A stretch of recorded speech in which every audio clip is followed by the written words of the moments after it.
years, with the exception of Steve, I probably spent the most time with Harry. When I think back, I think about some of the things that have happened over the years. And I can't remember all of them, of course.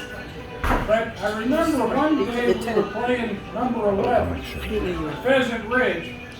The hole kind of dog legs to the right, and there's a little pond that's just in front of the tee. You probably wouldn't notice it playing, but if you ever played with Jeff or Pete, you would know that they pull some bass out of there, and you would notice that water there. But anyway, Harry pulled the cart up to play the senior tee, which was over by the pond, and he had the cart sort of like a little bit up on the bank. And I don't think you were playing the senior tee then, were you? I was not. It's half his fault. Hey. I always get the blame. So Harry hit his drive. They got back in the cart, and I'm a little bit fuzzy on this part, but somehow there was a bunch of confusion, and the cart wound up heading down into the pond. and the thing got like right at the top of the bank, and it was just kind of teetering there. You know, it needed like another inch to go down in. And by that time, the guys behind us had caught up. 4 or 5 guys ran down there, grabbed the cart, and pulled it up out of there. Unfortunately, no golfers were injured, and no carts were submerged. Nice. That was close. That was close. It was so close. You want to drive?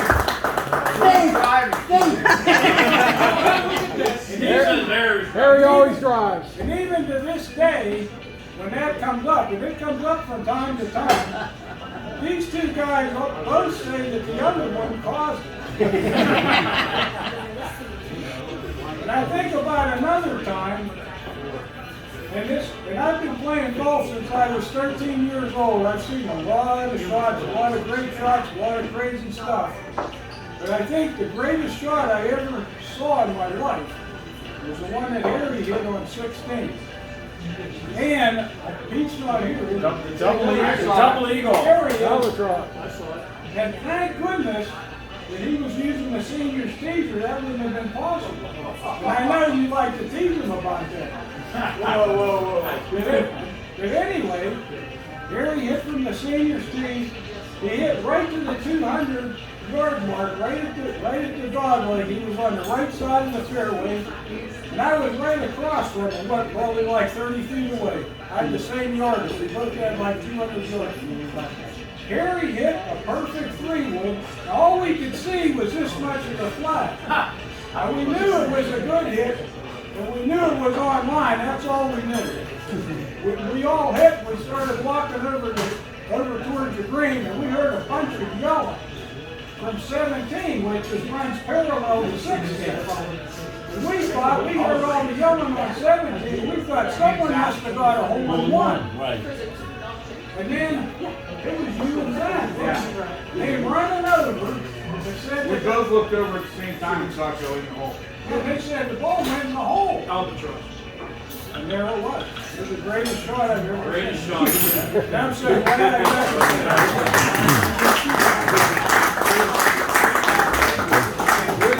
it. Here, watch this. One other thing I'd like to say about Harry. Harry is a natural leader. When you see Harry on the course, like I've seen him up at Saxonburg, Saturday morning at 6 a.m., there's a dozen guys milling around, nobody knows what to do, and all kinds of puzzles. Most of us, like myself, are half asleep. Harry goes, you 3 guys go now, you 4 guys follow them, and the rest of us will follow them. Nobody says a word, but everybody does what Harry says. Move. I play a lot of scrambles with Harry, and it's that leadership that's helped us be successful, I think. Because he always knows how we should play each hole, who should use the mulligans, how we should do everything, and it always works. And Harry, you're a great guy, you're a great friend. I love you like a brother.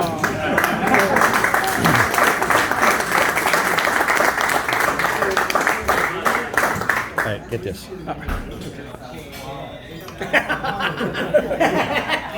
When's the bad stuff come out? Alright, so all of you know I've got tight whities older than you are. April 6th, 2019. Matt and Harry and I are playing at 6 a.m. The temperature is 45 degrees. Did you ever wonder why Harry always wears shorts? He never wears long pants? It's because the braces that he wears on his knees pull his pants down. Well, that day after number one, we're standing in the number 2 tee box waiting, looking, where's Harry? Where'd Harry go? And I turn around, and Harry's standing there beside a tree, with his pants down to his ankles, the saggy tighty whities, and he's adjusting everything because the knee braces are pulling his pants down. I had to. I had to. I took a picture.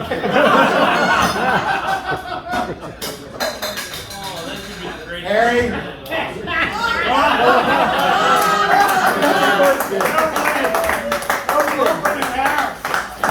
I know what it looks like. You see it this morning in the mirror. It looks good. Jay doesn't know what that looks like. That's awesome. Harry, I wouldn't do that to you. It's a little bit better what it looks like on the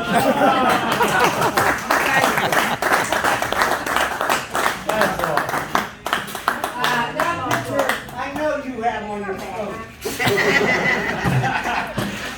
It'll be there forever. I'd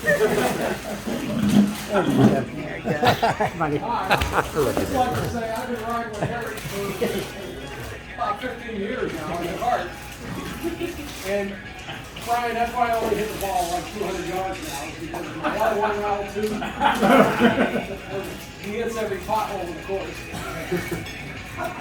Besides race land. Oh, by the way, they broke that area out. I You saw noticed that, Yeah. But if you ride with Harry, you drive up onto every tee, because he doesn't follow the cart path.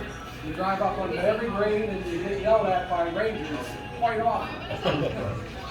But you love it. And Harry always pulls out his handicap card. But when Harry missed, when you guys had the scramble, Brian, and had those fantastic hats, he loved that hat. And I said, I gotta make Harry something that will equal the hat. So, A frog! a frog. Another frog, huh? Oh, nice. I told you! That was three of them. Red, white, and blue. You got a brother for your other folks. The other frog, by the way, has a golf baller's mark, a set of clubs on it, and right behind the frog says "Not for Harry." It's a Santa trap. And Harry's looking at the back of the frog and says, "What does that mean?" And I said, "I didn't look at the frog that well." So I went out and grabbed the frog. I said, "That's a sand trap." There's no guy going in there. Who's next? I'll go. Right here on this course, this was just last year. One of the most amazing shots. I've had a chance to play with Harry for quite a while. He's probably taught me more about this game than anybody. And he's always been there like, what the hell are you picking that 3-wood up? Put that back in the bag. Hit it right down the middle. Stay on the left side. But because of this, I got to credit where credit's due. I mean, he's really a motor. But we were playing 16th hole. We're on the green on the 16th hole. And I can't remember the situation. We're down on the green and somebody hit their ball up, and there was a ball there about maybe 6 or 7 feet away from the green. And 16th going to be the green. I don't know. And another guy hit their balls, and there was like, I'll mark the ball. And Harry's like, I don't have to mark the ball. And he put 2 balls down side by side. You guys were here, somebody was here for this. And he took the stroke, and he took that stroke and he sunk both balls from 6 feet up into the hole. It's the most amazing shot I've ever seen. And I know he is the author of amazing shots. That was an amazing shot. That was like, and he walked away like, come on. I didn't want to bend over. It's the best shot I've ever seen.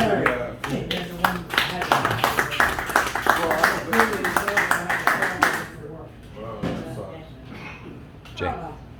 I was gonna laugh because I got material for years. All right. Keep drinking. I'm funnier when you drink. Yes, I can just remember like quite a number of years ago. I think I was still fairly new with the group, and I remember sitting down at the bar that were at Pheasant Ridge with this guy, and he's like, man, he's pretty rough. Like, we're talking about that, but once you get past that rough outside, there's a soft teddy bear inside.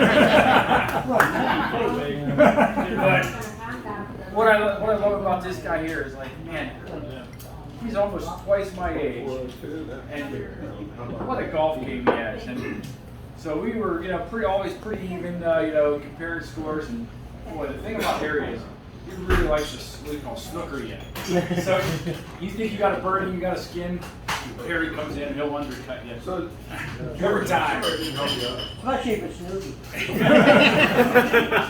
But hey, Harry, you're a great guy. I appreciate your competitive spirit, man.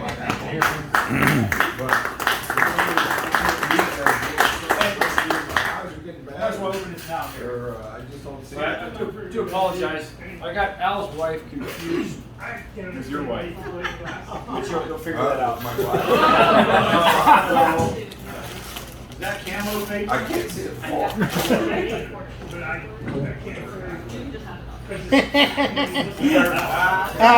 This is a new set of underwear, and I have to toss out the underwear that was older than my goat. It's a bad time. Well, Dude, you got to have a story. Oh, man. You got to have a story. Terry, you do too. Ronnie, you have. I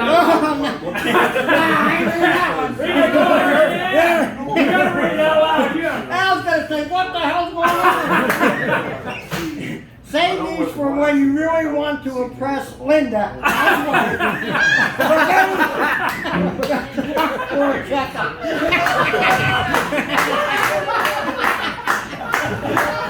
Put them on now. Put them on now. Let's see. That's what you meant by that. I'm So you're retired. Jay, you put me up your board. Yep. So, there's some classified information we all have. I've already been on level. Would you believe Harry has a sister whose name is Scotty? That's her call sign, right? So my brother has been working underneath a mountain as a nuclear engineer for about 30 years out in Sandia Laboratories, right? They make nuclear bombs for a living. And I found out in the back seat of a car as we're driving to a golf course some summer, about 3 summers ago. My brother flies in, he's in the car, and somehow Harry's last name comes up in the conversation. And my brother says, any chance you have a Hagerman that works for the government? Now, we can't really talk about what they do, but it's nuclear bombs in a nutshell. And finds out that her call sign is Scotty. Yeah, call sign is Scotty, right?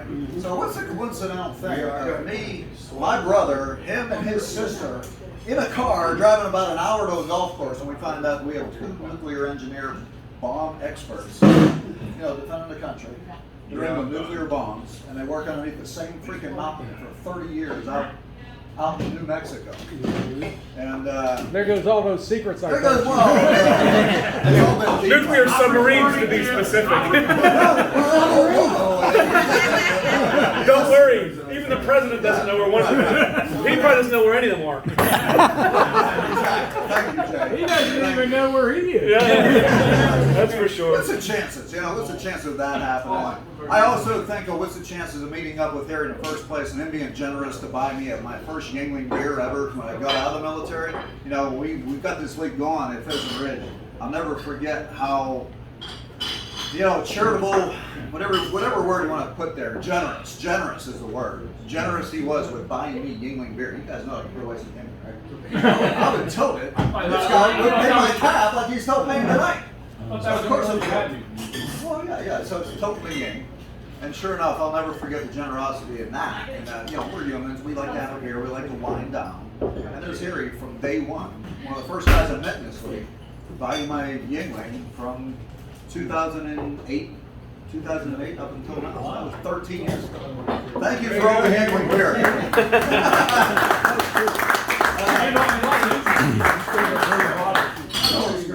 And all the scramble entries, all the freebie on the scramble teams. So we signed a nice card for you. We got a bunch of signatures on here. I think everybody signed his card, right? Everybody? So it's a custom card for you. We're hoping to pick up the tab tonight. No. Well, it's in there. And we said, you're going to put the plastic down. We're going to take care of the tab. And it's all, the tip. Did I say tab? I meant tip. Get things screwed up. We're taking care of the tab.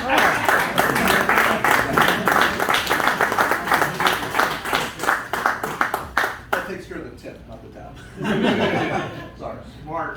Smart move. Come on, there's got to be somebody else. Ronnie, Eddie. Someone else? There he goes. Just real quick one. We're at Saxon one morning, one of these ungodly early 6 a.m. thank you, Matt, for senior morning. And we end up with, I think it was about 5 players. So we did want to play in, 5 at one time, 5 some slow everything down. Harry says, Ron, jump on the carpet, mate. Play senior days. So we went out, just the 2 of us ahead of us, and that was the fastest round of golf I've ever played. 2 hours and 36 minutes, and Harry and I are off the course by like 8:30 in the morning with 18 holes played, and the whole course looks different from the senior tees, by the way. I shot a lot better than I normally do. But Harry, and it was coaching the whole way, otherwise I probably wouldn't have even shot that low. So, Harry, thank you for the fastest round ever.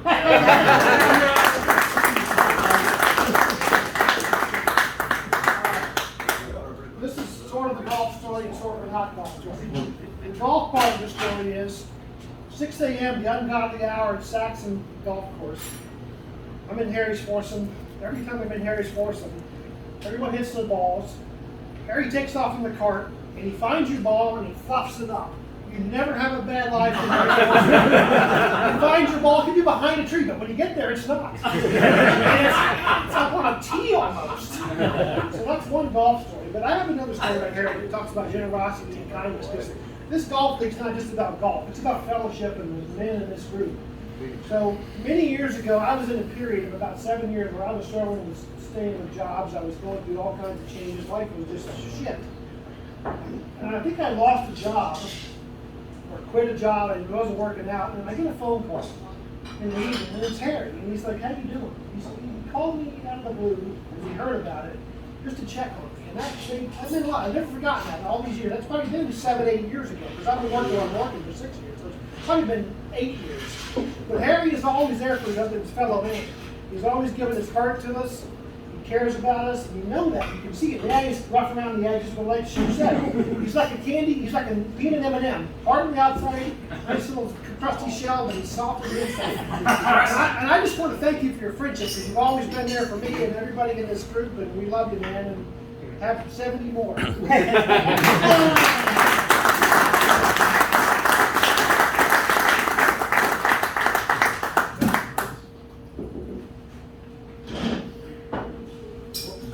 So Harry, I don't ever get to golf because you golf early and I golf late. All the time. But once or twice we've golfed together, and I don't have any funny stories about Harry. But what I will say is what you say. is that, Harry, you are always gracious. And for someone like me who is not nearly as good as you are on the golf course, you are very encouraging. So I just want to say it's an honor to be here, and I do wish you a happy and a blessed 70th birthday.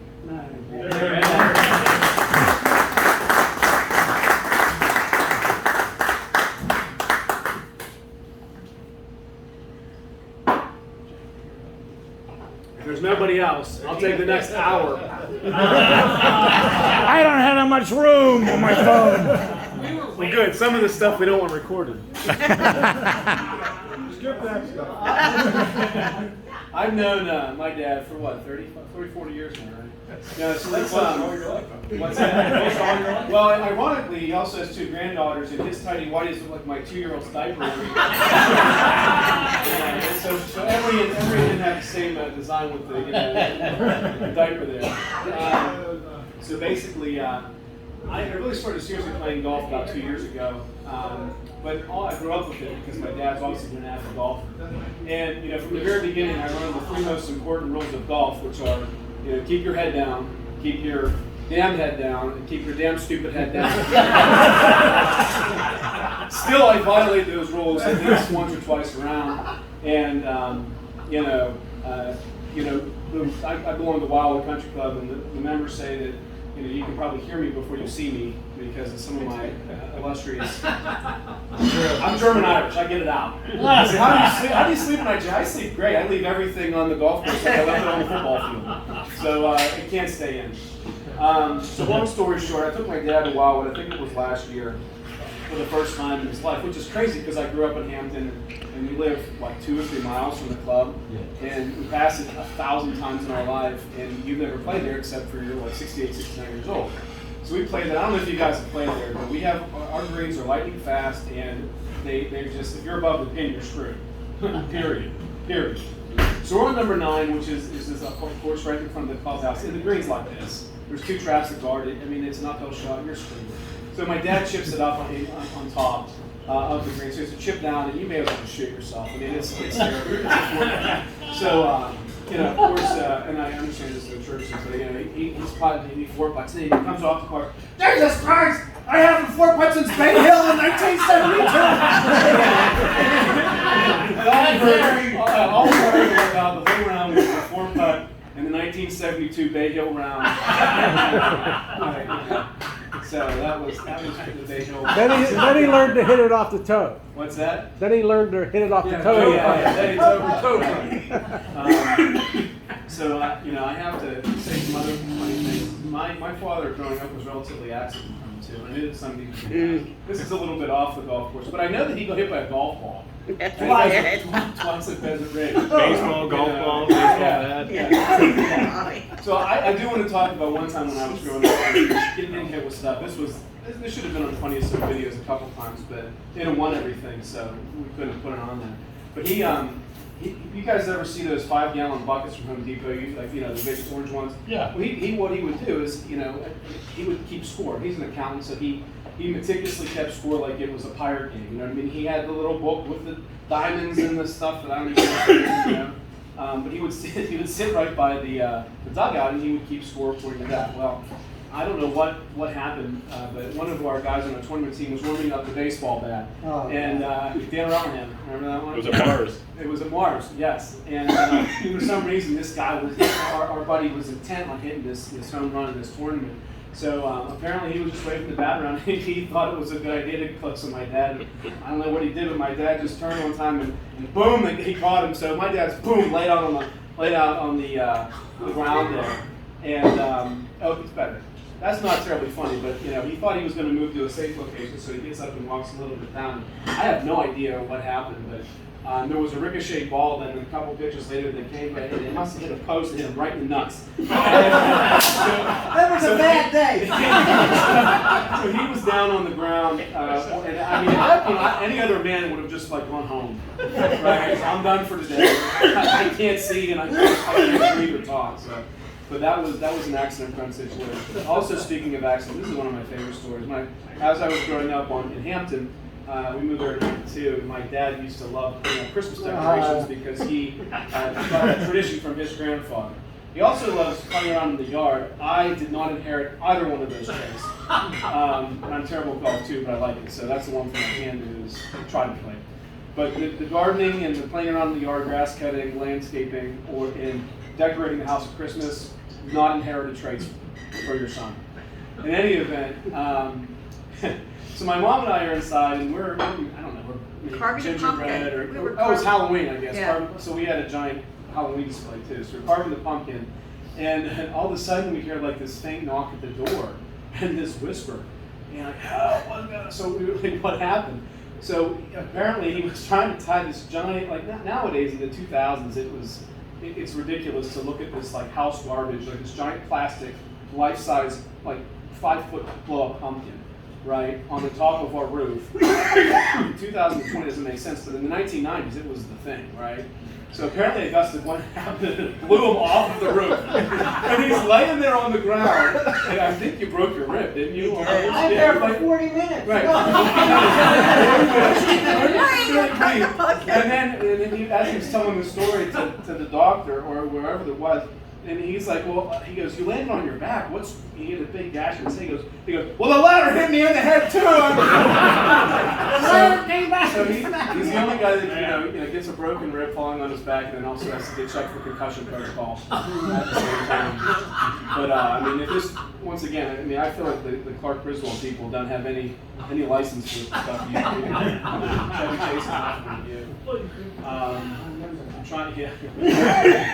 That was a pretty interesting.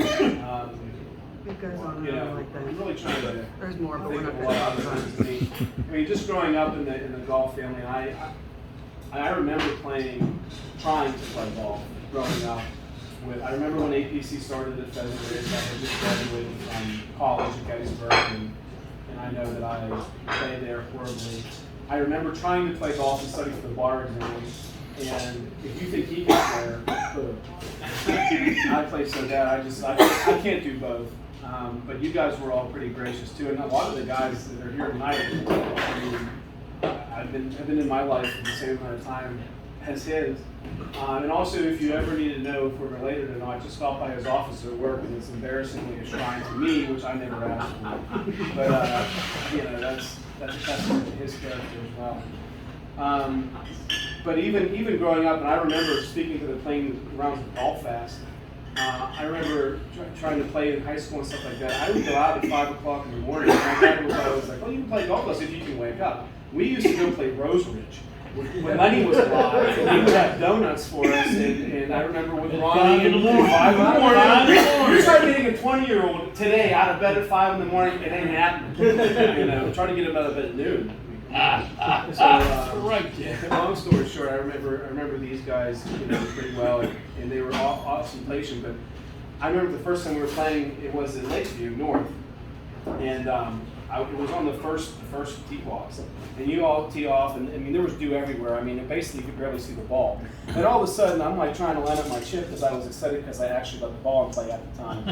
And next thing I know, 4 balls just hit the green at the same time. And I think it was Billy and Ronnie and Chocolate. I mean, I'm like, what's going on? And Ready Golf has never been. I mean, I guess literally they're bombarding the hole like in a siege with the golf balls all at the same time. And I think we played that round probably 2.5 hours. So the girl I was dating at the time, she goes, "You play golf with your dad?" I'm like, I'm like, "Yeah." She's like, "At 7:30." I'm like, "I think we played. It was so fast." Remember, Jay, back then it wasn't how good you played, it was how fast fast you played. That's it. So that's one of the things that I've adopted too. I've heard if you're bad, play fast. If you're terrible, play faster. So that's always a good mark as well. My wife thinks it takes 6 hours to play 18 holes, so don't let Well, I do too. Someone let her on to that. Who wrote it for me? I know. I get paid to be quiet. Trust me. As a lawyer, I get paid to shut up. And I think it's about time for me to do that. Other than in all seriousness, I'm an only child, and I've been very blessed to have both of my parents who are here. And 70 years with my dad. He has talked about a gracious personality. Him and I have always had an interest. We've never had weirdly a father-son relationship because he was never dictatorial to me. He never told me, he was never a tyrant, he was a true father and a parent, more like a guide through life rather than imposing his will upon me. And that's going to be a lesson for me and my girls, your grandchildren, to kind of live off that template. Yeah. And it's really important because, you know, as parents, there's a lot of books, but no one ever does it right. You always think you're doing it wrong, but I guess the results are what matter. Yeah. And we have a really loving family, obviously a very tiny family. And even all my friends, I have a buddy here today, and I mean, my friends grew up with him. I remember giving putting lessons in the basement with Sean, who's pretty hopeless. He's hopeless. I mean, you know, at golf, and I still don't know what Facho Brute means. yeah. He would also come up with names too. You touched on some of them, or Harryisms like horse face. Have you ever? Or I play like a pig. I know that one. I play like a pig today. I like that. Yeah, Facho Brute was. I guess that was face of the dog. He called Rob. Apparently that's Italian. We have none Italian in our family at all. We're German Irish. So that was a new one. In any event, yeah, I mean, even some of the other guys I grew up with kind of, you know, obviously respect my father significantly, and you know, it's just been an awesome experience being your son, and you know, if I can take any of those little nuggets to raise my girls, I can't wait to do that. So. You know, and I don't know if you guys know this too, but one of the things from my present to him on the 70th, it's really, by the way, when you get that old, it's really hard to buy shit for people, like crap. And I'm an estate lawyer, so what happens is like all this crap collects, and then someone passes, and then the kids have to clean it out, and they're like, oh, it comes to me, it's terrible, right? So how much more crap can I buy a guy who pretty much has a great life and has a great family and everything? Well, can't. So I guess the millennials did something right, and that is to really kind of throw the emphasis on experiences rather than crap, right, and stuff, material goods. So the experience that I'm, you know, kind of got for my father is this September, I don't know when yet, I'll tell you that story briefly. But this September, after the U.S. Amateur Open is at Oakmont, him and I are going to play at Oakmont together, which it's really hard to get on if you don't know that. And I had to move heaven and earth to do that. And basically, yeah. So we'll have a memory. We'll have a memory at Oakmont, and there will be a lot of pictures. Hopefully, Can I be your cat? yeah. Hey, I'm lying. He's walking. Hopefully, we'll have a pair of tight whiteys in case If he hits it in the church music, he got to play out of the church music. No.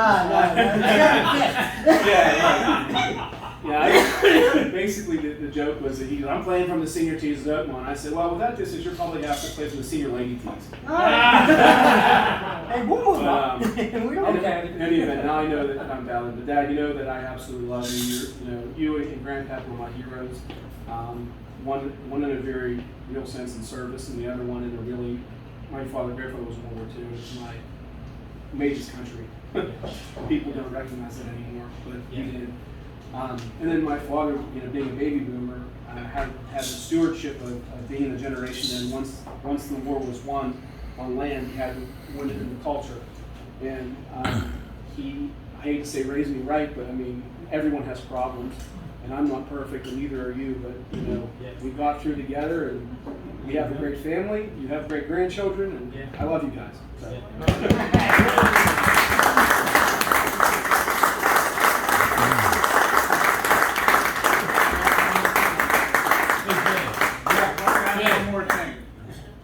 What's really special about you is right here. Amen. Think about that. Think about your friends. Think about how you're loved. And most people don't get this, Harry, until they're dead. I don't go there yet. My point is that most of this kind of thing happens at somebody's eulogy. After you're gone. Yeah. And we want to make sure that you know you're loved. And that's why we're doing this. All right.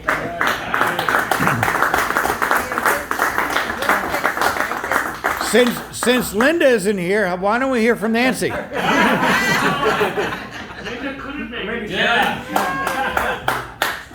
he forgot his socks today, and he called me and he said, "Guess what? I'm coming home." I said, "What?" He said, "Yeah, I forgot my socks. I want the new ones I bought for this outing." They're up in the bag upstairs. Hey, hold up, Jim. See your stuff. And then, you don't know how crazy I am about, I had Lyme disease about 10 years ago, and I'm like buying him cans of spray and all this stuff, and you know, he's just, people at the store are like, another can of spray? I'm like, yeah, this is my husband, I have to protect him, you know. So, yeah, he got bit by a tick and he was better in 20 days last June, remember that? He got an antibiotics right away, we caught it right away. Luckily he had one of those things there, but just, that's all I want to say is that, you know, he was accident prone. Boy, I went on and on like that for years when Jay was little. Not just the falling off the roof and everything, but one time he went to pull, we were on the way to Jay's football game, he went to pull his zipper up and the thing went right through his finger. You know the little thing, the little hook that holds the zipper on, like, it went right through his finger. And then as I'm trying to shut the garage, the electric went out, his finger got stuck as the garage was coming down between the two panels. His finger was in the garage. So, you know, these are the things. And when he was in Boy Scouts, his toe got cut off in the creek at North Park. And they, I mean, it just goes on and on. That's why he lifts his front foot. Yeah. But somewhere along the line, he got baptized. I remember that. He lost his job, and we went out. He decided, well, maybe I'll get baptized. And he got baptized at the Covenant Church of Pittsburgh, like that full immersion thing. I'm like, yes, get it out of here, take it out. And since then, everything's been fine. So, by the grace of God, whatever that was, it hit the road. I forgot about that toe. It's the big toe. It doesn't move. They say bend your toes in the doctor's office. Mine goes like this. Don't move. Wow.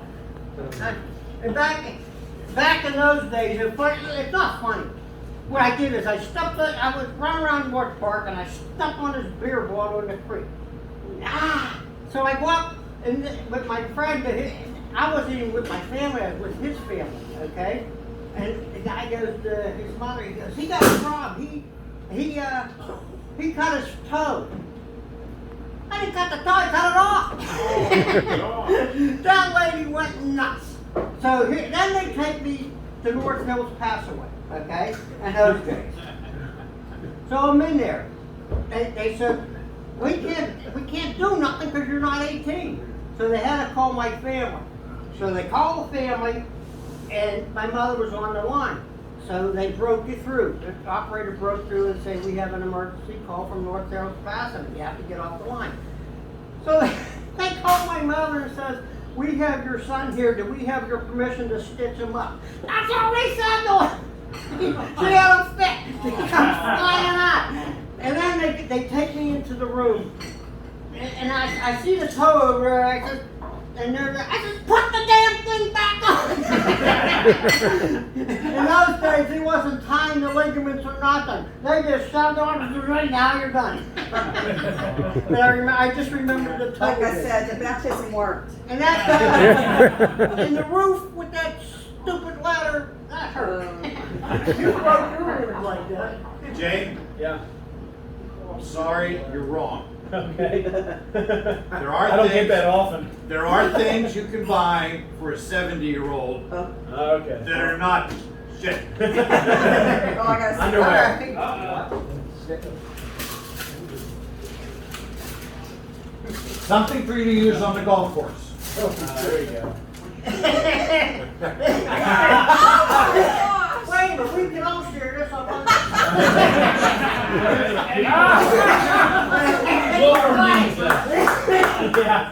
That's rebellion. One of us in this foursome has a problem. Why did the Ed's name come up? Good idea. Harry, open it. Well, maybe it's not what it says.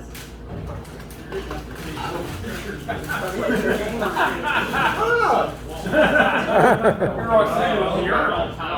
wow. Yeah, that's pretty. You know what it is? Well, it's not a, oh, wait a minute. It's a C. Hey, it's what I bib when I eat. That's for your golf cart. Oh, yeah, that's right. In the morning. No.